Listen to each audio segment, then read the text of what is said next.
Dangerous Assignment. Transcribed starring Brian Donlevy as Steve Mitchell.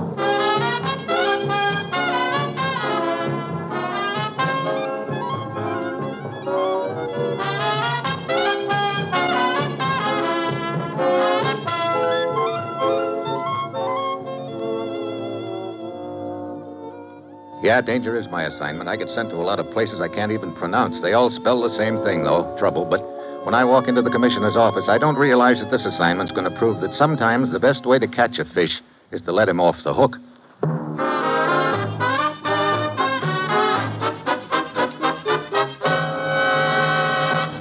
Morning, Commissioner. You sent for me? Steve, a freighter called the Colfax Star is due to arrive at the Greek port of Piraeus tomorrow night. I want you to be there to meet her. She have a special passenger aboard? Very special. His name is George Foucault, and he's carrying a file of papers stolen from a U.S. government office in Paris. And we want that file, huh? No, it's worthless.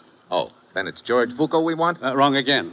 So I follow a guy we don't want carrying a file that's worthless. Look, Commissioner, what's this all about? A week ago, an American physicist named Arnold Freed disappeared en route from Paris to Marseille. He'd received an urgent message saying that his son had been injured in an auto accident in the south of France. The message turned out to be a hoax. Anyone seen Freed since? No trace of him at all. He's a very important man to us, Steve. Freed was working on a secret project for our government in Paris at the time of his disappearance. Then, 2 nights ago, we learned from one of the secretaries employed at Freed's Paris office that she had been offered a sum of money to assist this Foucault in stealing certain papers from Freed's desk. Looks like the people behind all this aren't content with just grabbing off Freed. They want his personal notes, too? Right. So we obliged. We instructed the secretary to go along with their request. A phony set of papers was planted and made easy for Foucault to grab, huh? And now we think Foucault is on his way to the place where Freed is being held prisoner. Get after Foucault, Steve, and bring back Arnold Freed. Well, that's it. You've got your assignment. Good luck.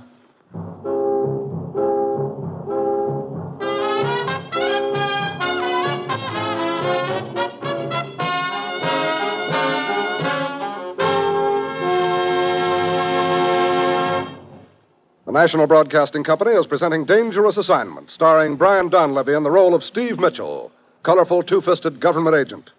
At all those places of the world where danger and intrigue walk hand in hand, there you will find Steve Mitchell on another dangerous assignment.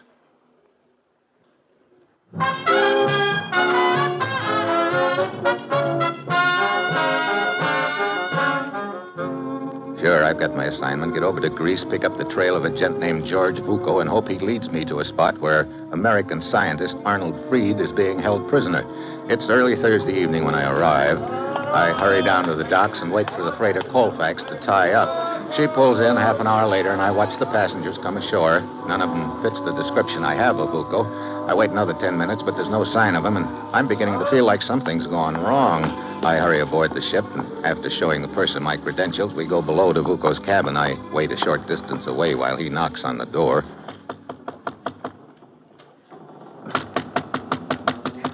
There's no answer, sir. All right. I guess you'd better open up. Righto. You think something's wrong, sir? I wouldn't be at all surprised. There we are, sir. Mm-hmm. Hey, no one here. I was certain he hadn't gone ashore, sir. Oh, there's his luggage and his overcoat. He must still be aboard. Yeah, I wonder... May I assist you, gentlemen? What? Mr. Foucault. Well, that is to say, sir, we weren't sure if you'd left, sir. I was down the corridor saying my au revoir to a shipboard acquaintance. Mrs. Farquhar, that is. Charming woman. Charming. You were looking for me, gentlemen? Not exactly, Mr.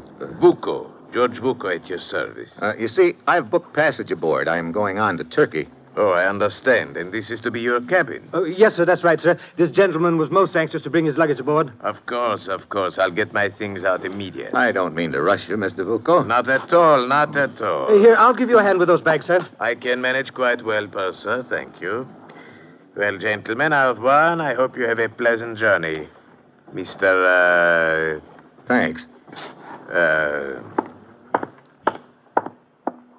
Sort of caught us red-handed, didn't he, sir? Yeah, I think he sort of planned it that way.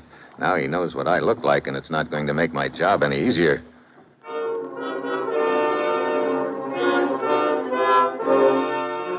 Back on deck, I watch Bucco stroll down the gangway. After he clears customs, I start trailing him.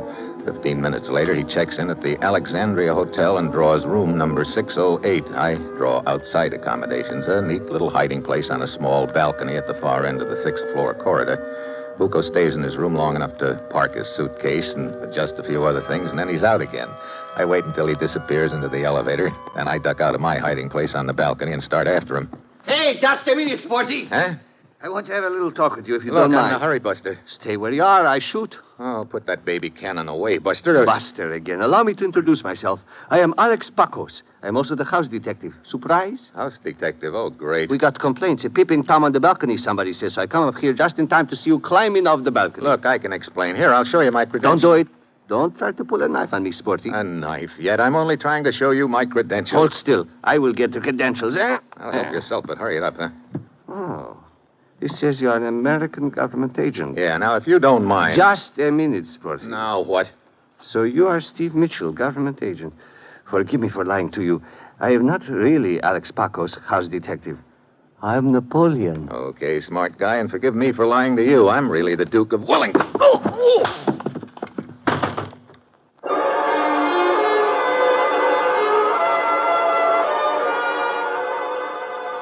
Friend Pacos pulls up like a road map. I head down the stairs, but when I get to the lobby, George Bucco is nowhere in sight. I hurry out into the street. He's long gone. Then I get a thought, so I trot back upstairs. The house cop is still sprawled out in the corridor, but there's a long, lean gent in tweeds bending over him. Boy, stay there. Look what I've found. Body, eh? What happened? Dashed if I know, old boy. It seems to have been an accident of some sort. Must have been quite a show, what? Missed it, by George. Was in my diggings at the time, examining my wart. You see here? Frightfully worried about it, you know. He'll be all right. Can't let a chap just lie here, prone and all that. I say he's a bit beefy. Lack of exercise, what? Why don't you phone downstairs? Righto. I say, old man, Yeah, what's wrong? we have met. My name is Quinton, Ronnie Quinton. Mine's Mitchell, Steve, and call the desk, huh? Check.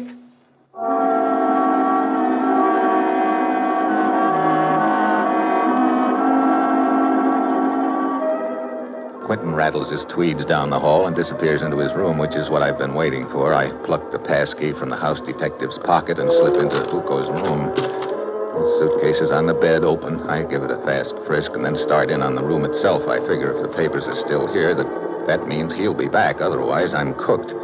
I continue my search of the room until I hear a key in the lock. I duck into a closet fast. It's my old friend Quentin, the gent in tweeds, and he's followed by a seamy-looking little character. Close the door quickly, Fabio. Good. The American chap is prowling about the corridor somewhere. We wouldn't want him to see us. I don't like this. I don't like it at all. Oh, you shut up. But it was splendid. The American was to follow Vuko. Of course, but that confounded house detective ruined everything before he detained Mitchell. When Mitchell thought he'd lost Vuko, he came back. The papers. Where did Vuko leave them? Rolled up in the window shade. Now, hurry. Yes, here they are. Good. Now, you know what to do. Now, hurry. Your train leaves in a quarter of an hour. Yes, I know. But Mr. Quinton. What is it, Fabio? The small matter of money. 50 pounds. Oh, you shall be rewarded in due time, Fabio, in due time. One more thing. About this American Mitchell. Well, what about him? What does he look like? I mean, if you were to follow Oh, he won't. I'll see to that, Fabio. Now, go, boy. Go! I watch the two of them slip out of the room, and when I think the coast is clear, I follow. I hurry out in the hall, and then as I reach the head of the stairs... Aha! Sporty! Oh, great. Napoleon again. He comes roaring I at me got like an to angry get bull. this I sidestep. He goes flying past me and winds up in a heap at the foot of the stairs, out cold. I tuck the passkey in his vest pocket and mush on. 10 minutes later, I wind up at the train depot. Yes, sir. You wish a ticket? That's right. Your destination, sir? You have a train leaving here in about 2.5 minutes. That's the one. We have 2 trains leaving in 2.5 minutes, sir. Oh. Well, let me put it this way. A little gent in a gray overcoat bought a ticket here just seconds ago. Where's he headed? A little gentleman, you say? Yeah, he's standing right over there, eyeing that fat blonde at the coffee counter, the one with the small mustache. The gent, not the blonde. Oh, that one, yes. Well, it's not customary to, My credentials. Oh, I see. What has he done, huh? We think he's Adolf Hitler. No! Hey, where's he going? Salonika. I'll make mine the same. Yes, sir. 2-way ticket, huh? Huh? That is to say, you will be returning. Yeah, I hope.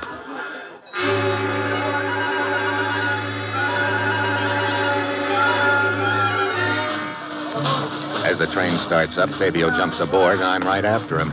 I can stick close because he doesn't know what I look like. I follow him through one car after another, wondering when he's going to settle down. Then, in between cars, I suddenly get the idea someone is following me. I whirl around and look into the business end of a 45. Holding it, his friend Quentin. You are a persistent fellow, aren't you, Mr. Mitchell?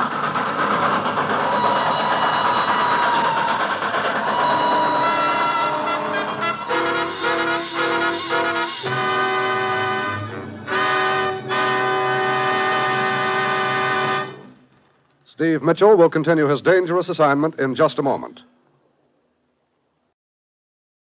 Now back to Dangerous Assignment and Brian Donlevy as Steve Mitchell.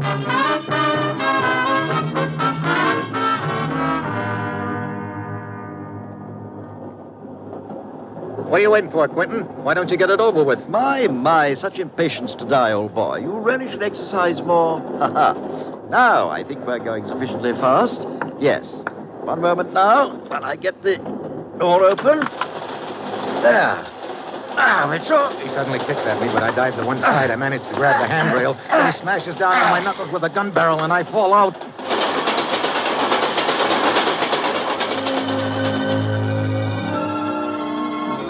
I land on the roadbed and roll onto the other tracks. I lie there a moment stunned. Then, dimly, I can make out an approaching roar. Another train heading right for me.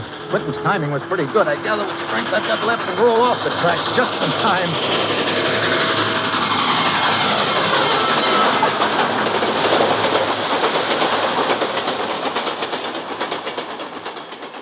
After my head clears, I make it to the road and flag down a car. Hey, look, I've got to beat a train to Salonika and... Hey. Mitchell! Vuko! Get back! Sorry! Oh! Thanks for the use of the car, Vuko, old boy.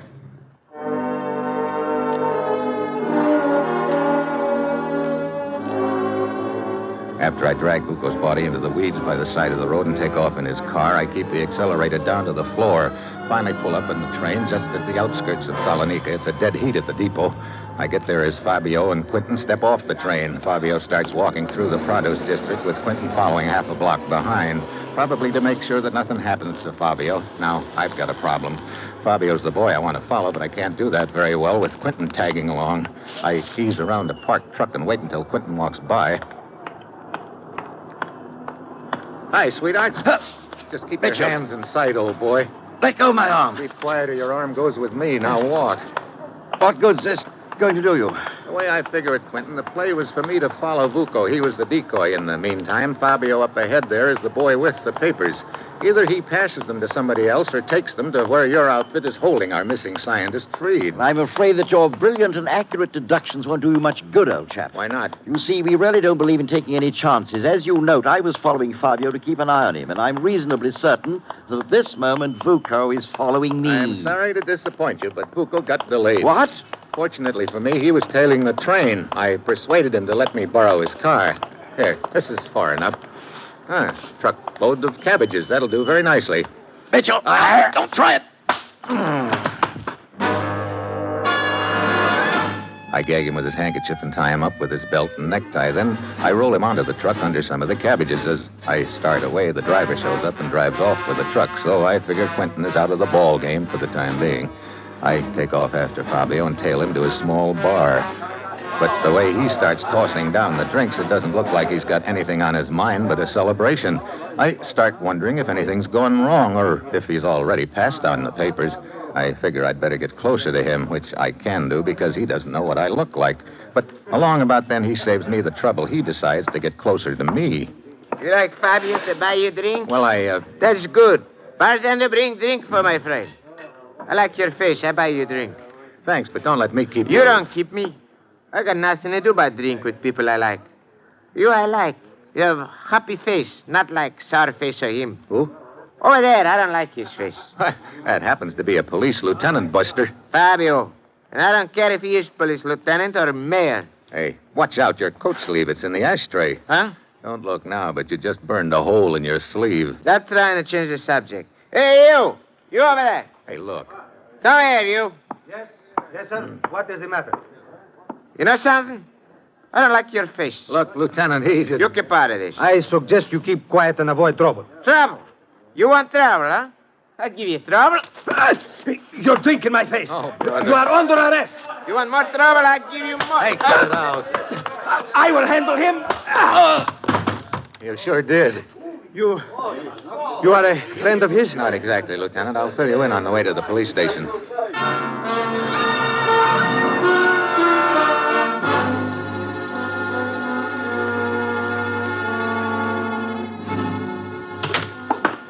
Oh, where'd you put him, Lieutenant? Where he belongs, Mr. Mitchell, in the drunk tank. Well, looks like I'm right up against the old stone wall at this point. As I understand it, this scientist of yours, this Freed, was kidnapped? Yeah, they used a phony story about his son being injured to lure him to a spot where they could grab him. I see. Then they forced him to request his confidential notes from his secretary. Yeah, we sent along a worthless set, hoping to follow them to Freed. Uh-huh. And you say this drunken Fabio was the courier? I thought so. But there on the table are the things we took from his pockets. Yeah, I know. There's no sign of the papers. Of course, he may have them sewn into his clothes somewhere. We could search him as thoroughly as you like. That, of course, would tip him off. But then perhaps he had passed the papers on to someone else. That's what's got me worried. Still, I don't think he did. Oh, why not? If he had, he probably would have been paid off. I remember him mentioning to Quentin the price was 50 pounds. Ah, and there were no pounds among the money in his pocket. Yeah.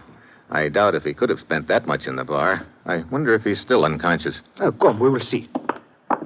There is a peephole here in the wall through which we can look directly in on them without being observed. Ah, there he is.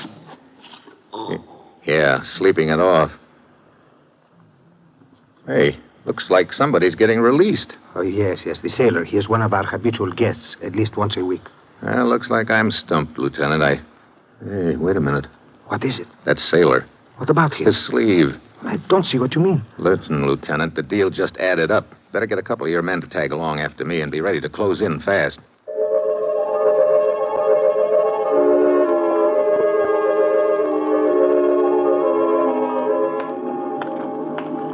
I slip outside and start tailing the sailor. He heads straight for the waterfront to a rusty-looking freighter tied up at one of the piers.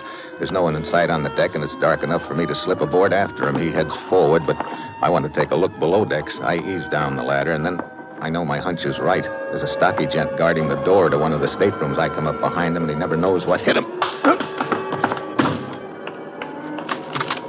Inside, there's a man stretched out on the bunk. It's our missing scientist, Freed. I try to rouse him, but apparently he's been drugged. Then I hear a sound in the doorway. I whirl around and stare at the business end of a gun. Don't move, Mitchell. Well, hello, Bucco. Did you visit our ship to return the automobile you borrowed from me so forcibly? Sure. That and to pick up our scientist here. I'm afraid I shall have to deny you that. We intend to shove off shortly. Please be our guest. Thanks. Where to? Our destination is a port in the Black Sea. However, you will not stay with us that long. Bucco motions me back into the stateroom. What? The lieutenant and his boy is up on deck. Get back, Mitchell.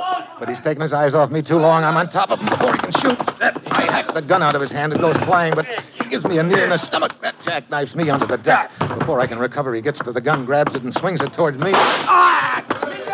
Mitchell! Are you all right, Yeah. But if it hadn't been for that shot of yours just then, I sure wouldn't be, Lieutenant. My men have taken the rest of the crew prisoners. Oh, and that is our scientist in there. Yeah, he's drugged, but otherwise okay. Mitchell, I am still not clear how you knew to follow the sailor here from the jail. I spotted a burned hole in his sleeve. I remembered that Fabio had burned a hole in his sleeve in the bar. Ah, you mean the sailor had exchanged coats with Fabio in the drunk tank? Sure. I figure Fabio put on that whole routine in the bar so he'd land in jail and pass the papers in his coat along to the sailor. Well, it was most fortunate you noticed the sleeve. Yeah, Fabio tried a little sleight of hand on us. But he should have known a magician is dead as soon as anybody spots what he's got up his sleeve.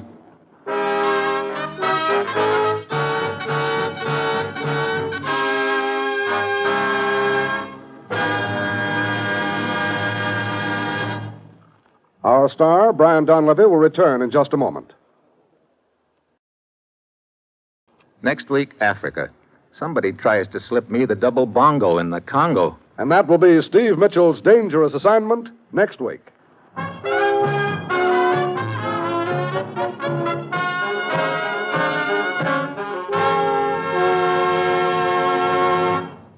Included in tonight's cast were Jan Arvan, Paul Frees, Paul Duboff, Ramsey Hill, and Tony Barrett. This is John Storm speaking.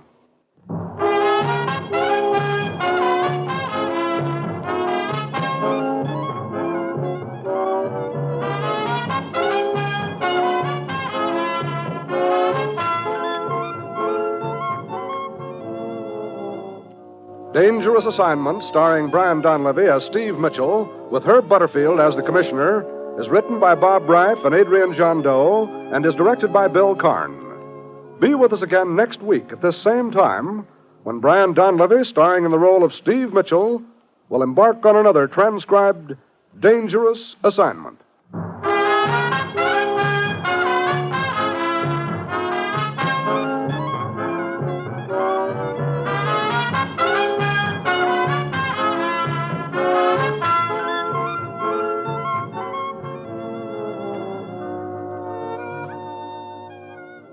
On NBC.